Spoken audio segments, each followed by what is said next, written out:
The road into Coldwater Flat ran out of pavement 2 miles before the trailhead, and Wade Bonner knew that stretch of gravel better than he knew most people. He had graded it himself the previous spring, riding the county's old motor grader at 4 miles an hour while the dust hung behind him like a second weather. He was a road foreman for the county, 41 years old, with 11 winters of plowing and patching behind him, and he did not exaggerate. That was the first thing his crew would tell you about him. Wade gave you the measurement, not the story. If a culvert was washing out, he told you how many inches of fill it had lost and how many it had left. He did not say it was bad. He said it was down to 4 inches and dropping. So when he pulled the truck off onto the shoulder at the mouth of the flat that October evening and felt the back of his neck go cool, he noticed the feeling and then set it aside. Because feelings were not measurements. He was there to look at a slide. A section of the forest road past the campground had given way after 3 days of rain, and the district wanted it assessed before they sent a crew up with equipment. Wade had his daughter's car seat still buckled in the back, empty, the straps loose, where he had pulled her out that morning. Matty was 9 months old and home with his wife, Wren, and the seat being empty was the kind of small, ordinary thing that he would think about later. In ways he could not have predicted, the campground was closed for the season. The gate was chained, and the chain was his county issued. The same brass padlock he checked every fall. He let himself through and drove the last half mile to where the road had slumped. Maybe 30 feet of roadbed had dropped 1.5 feet on the downhill side. The asphalt cracked in a long curve, like something had set a thumb against it and pressed. He got out with his measuring wheel and his clipboard and walked the edge. And he was doing the thing he did, which was counting. When he noticed how quiet it was, he walked the slump first, heel to toe along the high side, the wheel ticking off its even clicks, and he noted the place where the crack ran deepest, the place where a culvert had been undermined and now hung in air, with its outlet 1 foot off the ground that used to hold it. He wrote it all down. He had the kind of handwriting that stayed legible on a clipboard in the rain, small and square, every number closed off. He liked the work. There was a cleanness to a road that had failed in a way you could measure and fix, and he had spent his whole life around that cleanness, and it had taught him to trust ground and distrust feelings. There were no birds. It was October, and the light was going amber and long, the hour when the jays should have been loud in the alders along the creek, and there was nothing. No jays, no squirrels working the cones down. The creek was still running. He could hear it, but the creek was the only thing making sound in the whole basin. He stood with the measuring wheel in his hand and listened, and the silence bothered him before anything else did. He told himself, the cold had pushed the birds down to lower ground. That was a real thing that happened. He had seen it. A hard early freeze would empty a high basin of birdsong in a day, and they would all be down along the river where the air sat warmer, and a man who had worked these elevations for 11 winters knew that and did not need to spook himself over it. He wrote down the slump measurements: 31 feet of affected roadbed, 18 inches of vertical displacement at the worst point. And he photographed the crack with the county phone. And the whole time the quiet sat on the basin like a hand. He found himself listening between his own footsteps. He finished the assessment in 20 minutes. He was loading the wheel back into the truck bed when he found the first track. It was in the soft shoulder where the slide had pushed up a lip of mud, and it was pressed deep. And Wade looked at it the way he looked at everything, which was to first decide what it could be before he decided what it was. It was a footprint, not a boot. There were toes, 5 of them splayed, with a clear pad behind them, and the whole impression was longer than his own boot by a wide margin.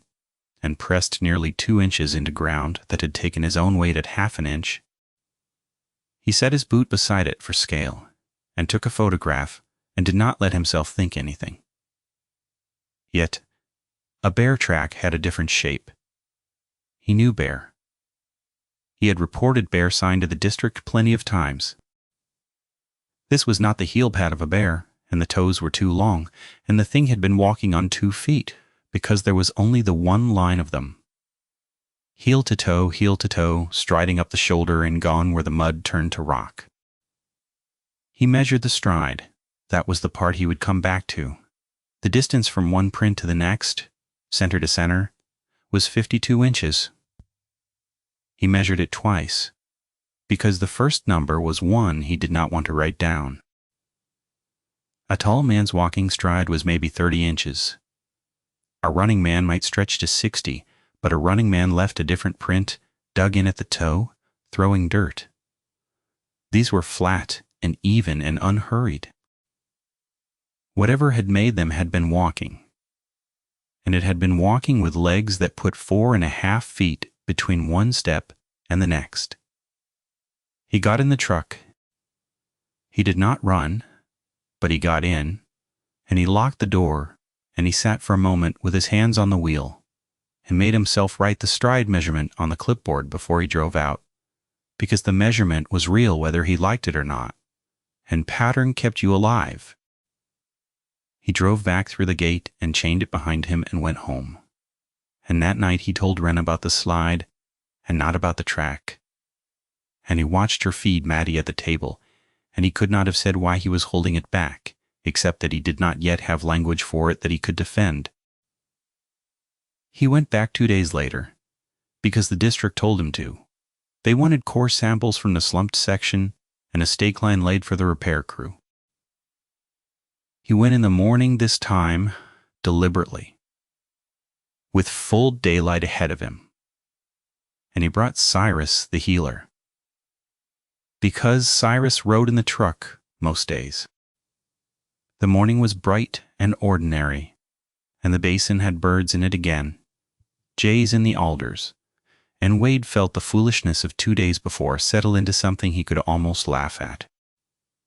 He drove to the slide and got out, and Cyrus did not get out. The dog stood in the truck bed, with his weight low and his ears flat, and would not come down. Wade called him, and the dog looked at him and did not move, and Wade knew his dog.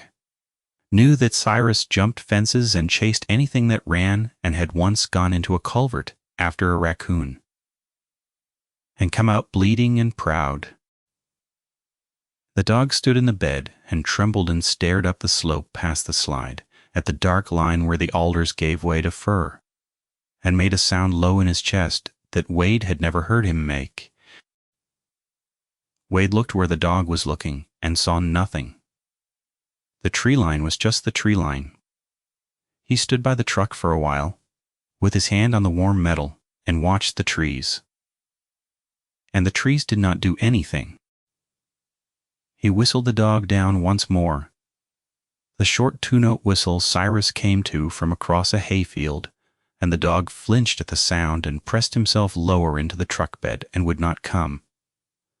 And a healer that would not come to that whistle was a thing Wade had never once seen in 6 years of owning him. The dog's lip was up off his teeth, and his whole body was aimed up the slope, and the low sound kept coming out of him, not a bark, not a growl, exactly something underneath a growl, the sound a dog makes when the thing in front of it is bigger than its courage. After a few minutes, the feeling that he was being measured rather than watched came over Wade so plainly that he picked the dog up bodily, 60 pounds of stiff trembling muscle. Cyrus stood on the seat, with his nose to the glass, and stared up at the firs the whole time Wade laid the stake line, and he did not relax, and his not relaxing kept Wade's own hackles up the entire job. He did the stake line fast. He did not take the core samples. He told the district the ground was too wet and he would come back, which was a small lie, and he heard himself say it on the phone that afternoon, and he heard how easily it came. The third time, he did not go alone. and he did not go for the county. He went because a rancher named Das, who ran cattle on the leased ground east of the flat, had called the office to say he was missing a heifer and had found something he wanted somebody to see. Wade knew Das a little, the way you know a man whose gait you grade past twice a year. Das was somewhere past 60, lean and slow-spoken, and not a man given to calling anybody about anything. So Wade drove out to the lease in the afternoon and followed Das's truck up a 2-track to the edge of a draw, and Das got out and pointed down the slope without a word and let Wade look. The heifer was at the bottom of the draw, or part of it was. Wade went down the slope carefully, his boots sliding in the wet grass, and he stopped about 10 feet from it, because 10 feet was close enough. The animal had been killed and it had been moved. He could read that much. The drag line came down the far side of the draw, a wide flattened path, through the brush where something had brought 600 pounds of dead heifer down a grade. No coyote could have managed, and no cougar would have bothered with. There was no feeding spread. A cat caches what it kills and covers it. A pack scatters it. This had been carried, and set down and left, and the leaving was the part that sat wrong in Wade's chest. It had been placed. He did not look long at the animal itself.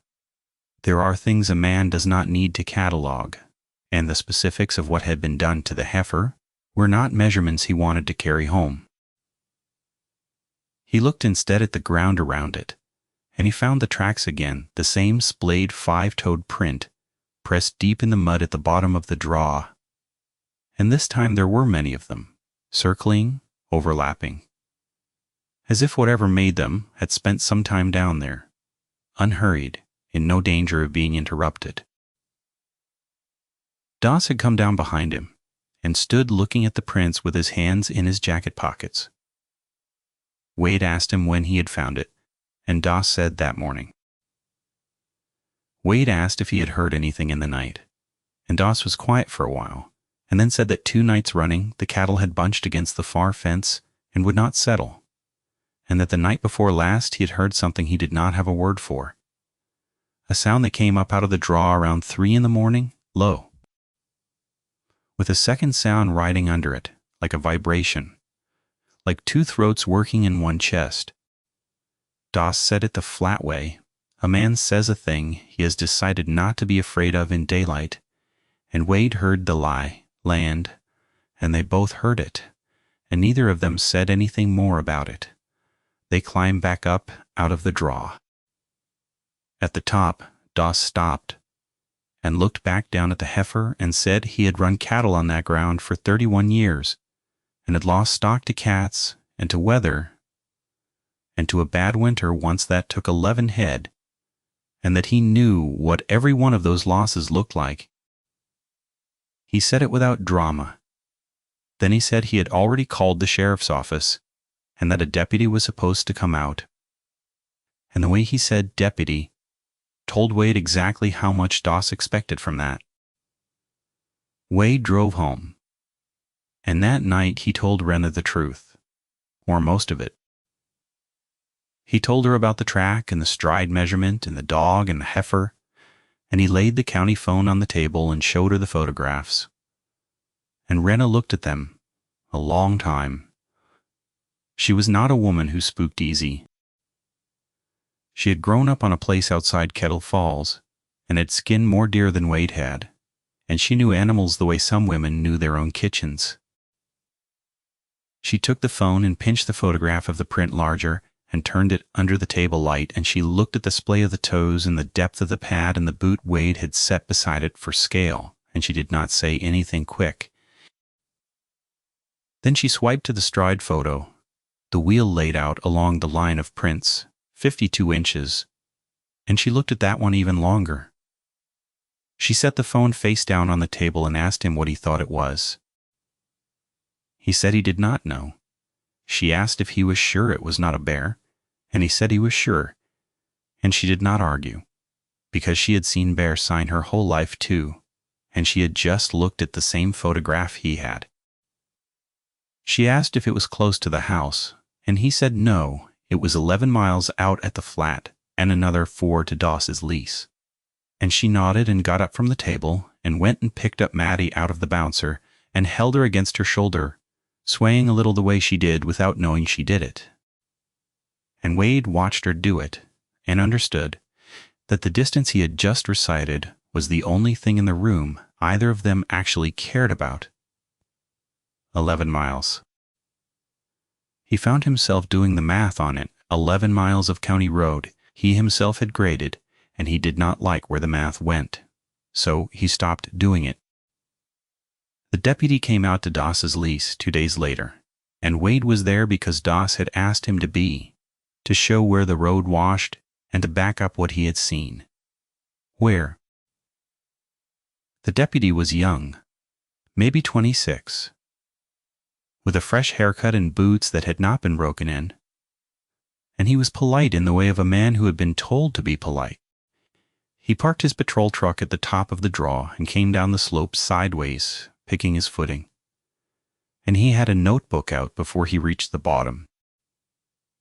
Doss stood with his hands in his jacket pockets and let Wade do the talking, and Wade walked the deputy through it the way he would have walked the district through a culvert failure, in order by measurement. This is the drag line. This is where it came down. This is the spacing on the tracks. The deputy crouched by the heifer, which by then the ravens and the weather had worked over, and he took his own photographs with his phone, holding it out at arm's length and turning his face a little away from the smell. He stood up and looked at the carcass, and then he looked back up the draw at the drag line, and Wade watched him look at it, and Wade saw the moment the deputy's eyes followed the flattened path up the far slope and registered the width of it and the grade of it, and then watched the young man decide not to follow that thought any further out loud. The deputy said it looked like a bear killed a him. He said it the way you say a thing you have been trained to say. Wade knew it was not a bear, and Doss knew it was not a bear. And the deputy half knew it too, and the proof of that was that he kept glancing at the drag line and never once asked the question. The drag line raised. Wade asked him, level, if he had ever seen a bear move a kill uphill and leave it whole. The deputy said bears did unpredictable things. Wade said he had been in this country a long time and had not seen one do that. The deputy wrote something in his notebook and did not answer. Then he straightened up and said he would file a report and that the state had a wildlife officer who handled depredation claims, and he tore a corner off a page and wrote a number on it and gave it to Doss. And he said Doss should call that number and that the officer could maybe authorize a payment for the lost stock. Doss took the paper and looked at it and folded it once and put it in his shirt pocket without reading it. Then the deputy climbed back up the slope to his truck, faster going up than he had come down, and he turned the truck around at the top and drove off. And the leaving of him was its own kind of answer. Doss watched the dust settle on the 2-track and said, to nobody, that he would not be calling any number, and Wade understood that he meant it, and that he was right not to bother. That was where it should have ended, or that was where Wade kept thinking it should have ended, with a filed report and a number to call and the slow machinery of agencies that were not going to come. The road repair was still on the books, though, and the rain held off, and the district moved up the schedule and told Wade to get the crew in to the slide before the next system came through. So, a week after the heifer, Wade took 2 men and a small dozer up to Coldwater Flat to build back the road bed.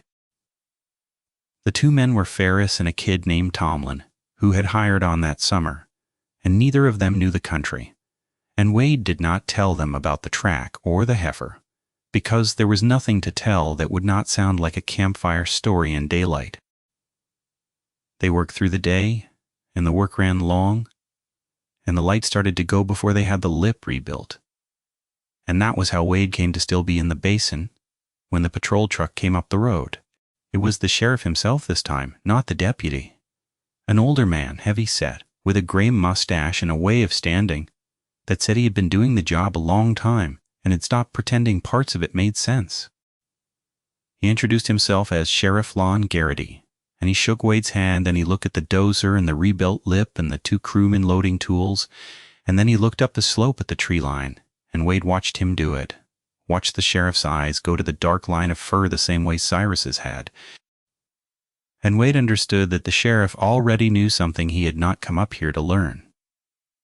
Garrity asked Wade how much longer the crew needed, and Wade said an hour, maybe less. The sheriff looked at the sky, which was going from amber to the gray that comes before dark, and he said that was not going to work. He said it plainly, the way you would tell a man a bridge was out. He said he wanted the crew off the flat and back through the gate before full dark, and he wanted Wade to chain the gate and not come back up here after dark, not for the road, not for anything, until he heard otherwise from the office. Wade asked him why, and the sheriff was quiet for a moment, and then he said there had been some things out here, and that the county was going to put up a closure, and that Wade should leave the area and not come back after dark. He did not raise his voice, he did not explain. He said it the way a man says a thing he has decided is true, and does not intend to argue about. And Wade looked at his face and decided not to argue about it either. They got the crew out. Wade chained the gate with the sheriff's truck idling behind them, the headlights washing over the brass padlock, and the sheriff waited until the chain was set and then nodded once and drove out ahead of them down the gravel. Wade followed his taillights the whole 2 miles to the pavement, and the taillights did not slow down once. At the highway, the sheriff turned south toward town, and Wade sat at the stop sign longer than he needed to, watching the place where the road disappeared back up into the dark, and then he drove home. He could not let it go. That was the trouble with being the kind of man he was. A thing that did not add up was a thing he had to keep turning. And the sheriff's closure did not add up because closures came with paperwork and signs and a reason a man could read on a county website, and this had come with a sheriff driving up personally at dusk to chase a road crew out before dark. Wade lay awake that night next to Wren with the baby monitor humming its small white noise on the nightstand, and he listened to the house. And the house was fine, and he could not stop thinking about the way the sheriff had looked at the tree line. In the morning, he called a man he knew at the sheriff's office, a dispatcher named Hollis he had gone to school with, and he asked Hollis what the deal was with the Coldwater closure. Hollis was quiet on the phone in a way that told Wade he had asked something he should not have. And then Hollis said he could not get into it. And then, because they had gone to school together, he said one thing. He said this was the third fall. He said it low, like the phone might be listening. And he said that Garrity had been closing the flat after dark every October for 3 years now, and that nobody upstairs wanted it in writing, and that Wade should do what the sheriff told him and leave it alone. Then Hollis said he had to go, and he went the third fall. Wade sat with that. He thought about the slide and the stride measurement, and the dog that would not get out of the truck, and the heifer carried down the draw and set in the open like a thing left on a porch, and he thought about a sheriff who had learned, over 3 Octobers, that the only thing his office could actually do was tell people to leave before dark. It was not a closure to fix a problem. It was a closure because there was no fixing it. The agency had not abandoned Wade. The agency had simply arrived, 3 years ahead of him, at the same place he was standing now, which was the edge of a thing it could not name. He should have stopped there. He knew, telling it afterward, that the sensible version of the story stopped on the phone with Hollis, with Wade deciding to grade the county's other roads and let Coldwater Flat keep its dark. There was the matter of the equipment, though the dozer was still up at the slide. They had walked off the job under the sheriff's eye, with the work half done.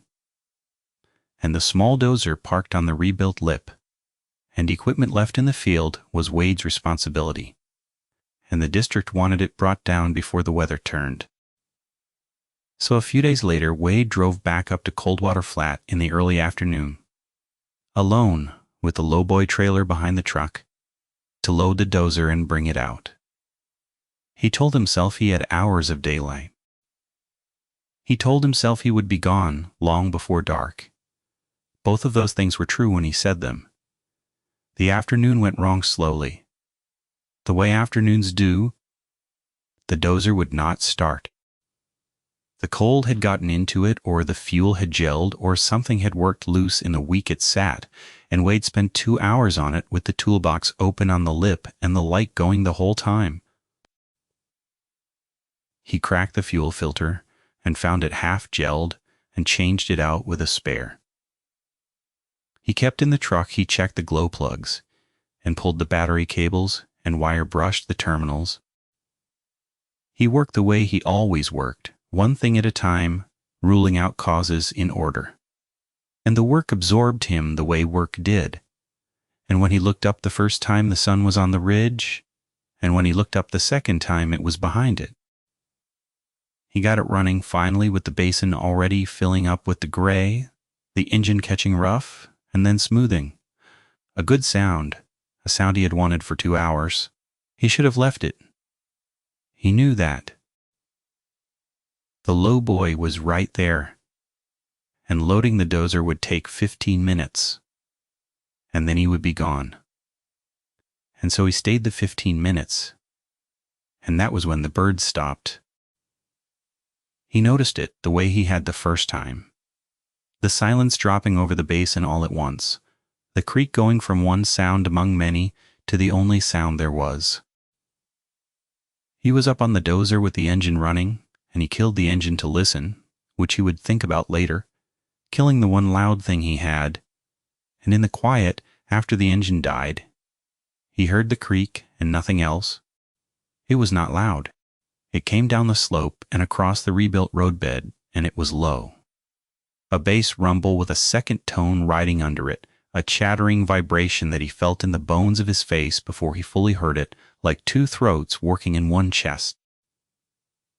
It was exactly what Doss had described, and it was nothing Wade had a word for, and his body understood it before his mind did, because he was off the dozer and moving toward the truck. Before he had decided to move, he did not run at first.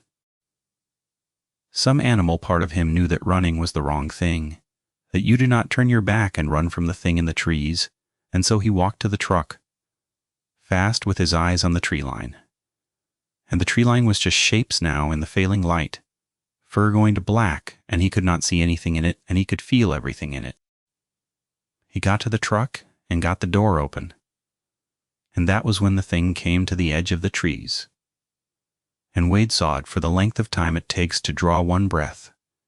And then the light was gone, and so was the clear sight of it, but he had seen it, and this is what he saw. It stood at the upper edge of the rebuilt road, where the alders ended, and it stood on 2 legs. And it was tall enough that Wade's first useless thought was about the height of his own truck cab, which the thing's shoulders cleared. The legs were wrong, bent the wrong way at the lower joint, built like an animal's hind legs but carrying it upright. The arms were long. The head was long and low and set forward off the shoulders, and there was a muzzle, and there was the gleam of 2 eyes catching the last light and throwing it back amber gold, set wide, wider than a man's, steady on him and not startled, and that was the thing he came back to every time he told it. The eyes were not startled. They were measuring. It had come to the edge of the trees to look at him the way he had spent 3 weeks looking at its tracks, taking the measurement, and it was in no hurry, and it was not afraid. And Wade understood with a cold, flat certainty that he was not the one doing the watching in that basin, and had never been. He got in the truck. He did not remember the order of it after that, exactly, except in pieces, the way you remember the worst parts of a wreck. He remembered the door slamming, and the lock and his own breath loud in the cab. He remembered the engine catching. He remembered the dozer sitting there on the lip in the headlights, unloaded, abandoned, and the clear thought that the district could come get it themselves. He remembered the truck sliding on the gravel as he turned it around in the narrow cut, and the headlights swinging across the tree line and finding nothing there because it had not followed him into the light, because it did not need to. It had let him see it. That was the part that stayed with him. It had stood at the edge of the road and let him see it, and then it had let him go.